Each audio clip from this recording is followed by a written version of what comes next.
बिस्मिल्लाहिर्रहमानिर्रहीम। अस्सलामुअलैकुम वरहमतुल्लाहि वबरकातुहू। उसके नाम से आगाज़ के जिसके नामों में से एक नाम रहमान, के जिसके नामों में से एक नाम रहीम, के जो सबकी सुनता है, सब कुछ सुनता है और सबसे पहले सुनता है। तो अज़ीज़ान, आज का जो टॉपिक है वो है फ्रेज़ के बारे में कि what is phrase. The question of the day that what is the real definition and what is the real functionality of phrase.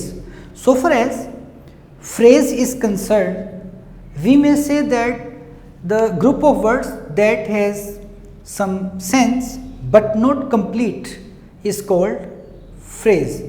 यानी phrase जो है वो एक जुमले का वो पार्ट होता है, वो हिस्सा होता है जिसका असल में उसको बामायनी नहीं होता, उसकी सेंस कंप्लीट नहीं होती, लेकिन जैसे ही वो किसी जुमले के अंदर एडजस्ट होता है तो वो बामायनी हो जाता है, वो कंप्लीट सेंस देता है। जैसे अगर मैं ये कहूँ इन माई पॉकेट, तो ये फ्रेज़ है इन माई पॉकेट, इसका अब बामायनी नहीं है। अगर मैं सेंटेंस में इसको अरेंज करता हूँ कि there are 10 rupees in my pocket, तो there are 10 rupees in my pocket, तो अब ये इन माई पॉकेट एक बामायनी हिस्सा बन गया सेंटेंस के अंदर आके। तो इन माई पॉकेट जो है वो असल में फ्रेज़ था। तो फ्रेज़ किसी भी जुमले का ऐसा हिस्सा जो बेमायनी रहे और अगर उसको एडजस्ट किया जाए तो वो बामायनी हो जाए, उसको फ्रेज़ कहेंगे। अगर हम इसकी टाइप्स की बात करें तो इसकी टाइप्स हैं जैसे verb phrase, infinitive phrase, prepositional phrase, participle phrase, adverb phrase, noun phrase, generative phrase and adjective phrase. अगर इसकी हम टाइप्स देखें तो ये दे आर 8 इन नंबर, और इनको मज़ीद एक्सप्लेन करते हैं हम। आपके सामने इसकी डेफिनेशन है, a group of words that has sense but not complete, तो इज कॉल्ड फ्रेज। इसकी डेफिनेशन से ही पता चल जाता है कि ये अल्फाज का एक ऐसा मजमुआ होगा कि जो असल में बेमानी ही रहेगा जब तक कि इसको सेंटेंस में अरेंज ना किया जाए। अब इसकी टाइप्स पे जाते हैं, तो टाइप्स में देखें वर्ब फ्रेज। अब वर्ब फ्रेज वो होगा that does the work of verb, यानी वो फ्रेज जो वर्ब का काम करे वो वर्ब फ्रेज कहलाता है। अगर हम इसकी एग्जांपल देखें तो यहाँ लिखा हुआ है आई हैव डन इट। अगर आप सिर्फ डन इट को देखें तो डन इट जो है, डन एक वर्ब है, आगे इट लग गया, मुख्तलिफ अल्फाज लग गए वर्ब के साथ, तो ये वर्ब फ्रेज कहलाया। तो इतना हिस्सा हमारे पास डन इट जो है वो वर्ब फ्रेज कहलाएगा। यही इसकी एग्जांपल में हम लिख सकते हैं। इसी तरह so far as the infinitive phrase is concerned and the definition would be that does the work of infinitive that starts with infinitive. अब इन्फिनेटिव होता क्या है, जब हम, ये भी एक नाउन होता है, इन्फिनेटिव भी एक नाउन होता है। इसको ये किसी भी टेंस के मुताबिक यानी कांस्टेंट ही रहता है, चूँकि एक नाउन होता है। तो टू के बाद आप फर्स्ट फॉर्म यूज़ करते हैं तो इन्फिनेटिव एक नाउन की शक्ल इख्तियार कर जाता है। जैसे यहाँ लिखा हुआ है he wants to write a letter. अब देखिए यहाँ मैं टेंस चेंज करूँगा, ये कांस्टेंट रहेगा, इसमें कोई वेरिएशन नहीं होगी। He is liking to play cricket, तो यहाँ टू प्ले जो है वो नाउन का काम कर रहा है, यानी हम ये कह सकते हैं कि इन्फिनेटिव एक नाउन है। तो इन्फिनेटिव फ्रेज आपके सामने आया। इसके बाद आप चलते हैं पार्टिसिपल फ्रेज। तो पार्टिसिपल जो है वो ऐसा, यानी वर्ब की फोर्थ फॉर्म को प्रेजेंट पार्टिसिपल कहते हैं। तो इसकी एक अच्छी सी मिसाल आप दे सकते हैं जिसमें वर्ब की fourth form I am writing a letter, तो राइटिंग अ लेटर ये प्रेजेंट पार्टिसिपल की मिसाल आपके सामने आ गई है। तो इसी तरह अगर आप देखें कि पार्टिसिपल है क्या, आप जब भी वर्ब को डिस्कस करते हैं तो अजीज़ान वर्ब की जो पहली फॉर्म है उसका एक नाम होता है, उसको कहते हैं प्रेजेंट। इसी तरह दूसरी फॉर्म का नाम पास्ट। इसी तरह तीसरी फॉर्म आती है जिसको आप क्या कहते हैं, पास्ट पार्टिसिपल, और फोर्थ फॉर्म आती है इंग फॉर्म, उसको आप कहते हैं प्रेजेंट पार्टिसिपल। और एक होता है कि आप इंग फॉर्म से पहले हैविंग लगा देते हैं तो ये परफेक्ट पार्टिसिपल बनता है। ये फिफ्थ फॉर्म की तरफ हम जाते हैं इस तरह से। तो यहाँ नेक्स्ट जो आ रहा है वो प्रेपोजिशनल फ्रेज है। अब आपको पता है कि ये जो प्रेपोजिशन है ये लिंक करती है किसी नाउन के साथ, प्रोनाउन के साथ, ये लिंक करती है preposition.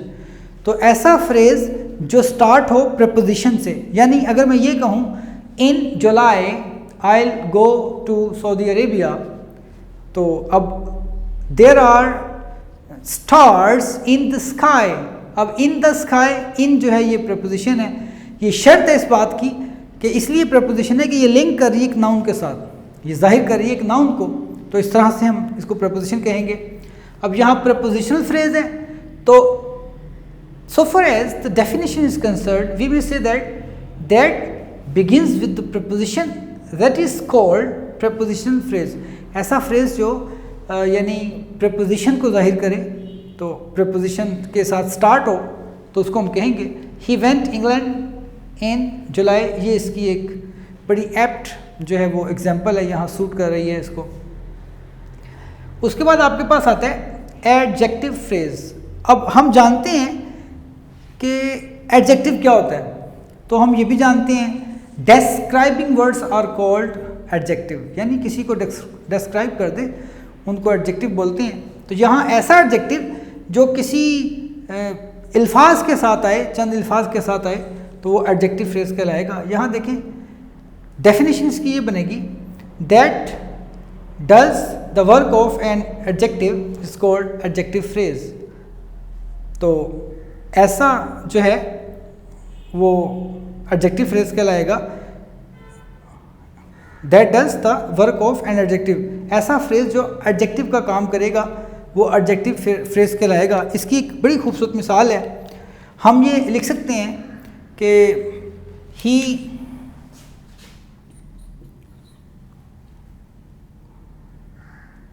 he speaks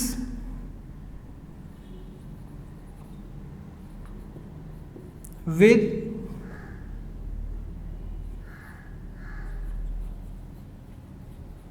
good words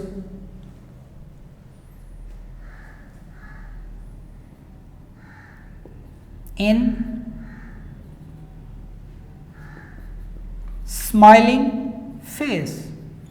अच्छे अल्फाज के साथ और खिलखिलाते चेहरे के साथ, मुस्कुराते चेहरे के साथ वो बात करता है, तो यहाँ हम कह सकते हैं स्माइलिंग फेस। तो स्माइलिंग फेस जो है फेस नाउन बनेगा और साथ उसके वर्ड्स का इजाफा हो रहा है, तो इसको एडजेक्टिव फ्रेज की एक मिसाल हम कहेंगे। इसी तरह नेक्स्ट नाउन फ्रेज, तो ये नाउन फ्रेज ऐसा phrase that does the work of noun is called noun phrase. तो यहाँ देखें that does the work of noun is called noun phrase, यानी नाउन का काम करे। तो having done breakfast he went to play. नाश्ता करने के बाद वो चला गया, तो खेलने के लिए, नाश्ता करने के बाद वो खेलने के लिए चला गया। तो ये नाउन फ्रेज की एक मिसाल हमारे पास आ जाती है। इसी तरह नेक्स्ट देखें, नेक्स्ट हमारे पास जेनेटिव फ्रेज है। अब जेनेटिव है क्या? जेनेटिव हम किसको कहते हैं? पोजेशन को शो करता है, मलकियत को शो करता है। और मलकियत ग्रामर हमें बताती है कि मलकियत दो तरह से एक्सप्लेन की जा सकती है। एक हम ओव लगाते हैं, ओ एफ ओव ये लगाते हैं, और बाज़ बात हम अपास्ट्रॉफी लगाते हैं। अगर बेजान की मलकियत जाहिर करनी हो तो हम ओव लगाते हैं। लेग्स ऑफ चेयर, कुर्सी की टांगें, हैव ब्रोकन टूट गई हैं, तो ओव लगा के हमने इसको देखा। तो अगर हम जानदार की मलकियत की बात करेंगे तो अपास्ट्रॉफी एस लगेगा। जैसे आई लाइक अलीज हाउस, मुझे पसंद है, मैं पसंद करता हूँ अली के घर को, तो यहाँ अपास्ट्रॉफी लगी हुई है, तो यहाँ ये एक जेनेटिव फ्रेज कहलाएगा। यहाँ ये पोजेशन को जाहिर कर रहे हैं, तो इसलिए ये जेनेटिव फ्रेज कहलाएगा। नेक्स्ट इसका है एडवर्ब फ्रेज। तो ऐसा फ्रेज जो एडवर्ब का काम करे तो वो उसको हम एडवर्ब फ्रेज कहेंगे। इसकी मिसाल में देखें, she walks in charming style, तो वो चलती है चार्मिंग स्टाइल के साथ, यहाँ ये एडवर्ब फ्रेज़ की एक खूबसूरत मिसाल थी। आज का टॉपिक जो हमने किया है वो सारे का सारा डिपेंड करता है फ्रेज़ के ऊपर। तो फ्रेज़ को कोशिश की है आपको समझाने की। ये बातें आपकी तहरीर में बहुत कमाल कर सकती हैं। ये बातें आपको राइटिंग स्किल को बड़ा बेहतर अंदाज में इम्प्रूव कर सकती हैं।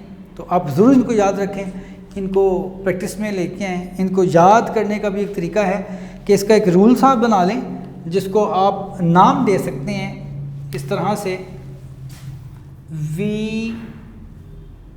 VIP, इनसे एक बन गया VIP। तो इसी तरह आगे भी इनके नाम के साथ ऐसे कोई बन के तो एक स्टाइल बन जाएगा ताकि आपको याद रह जाएगा। आपका बेटा जान बहुत शुक्रिया।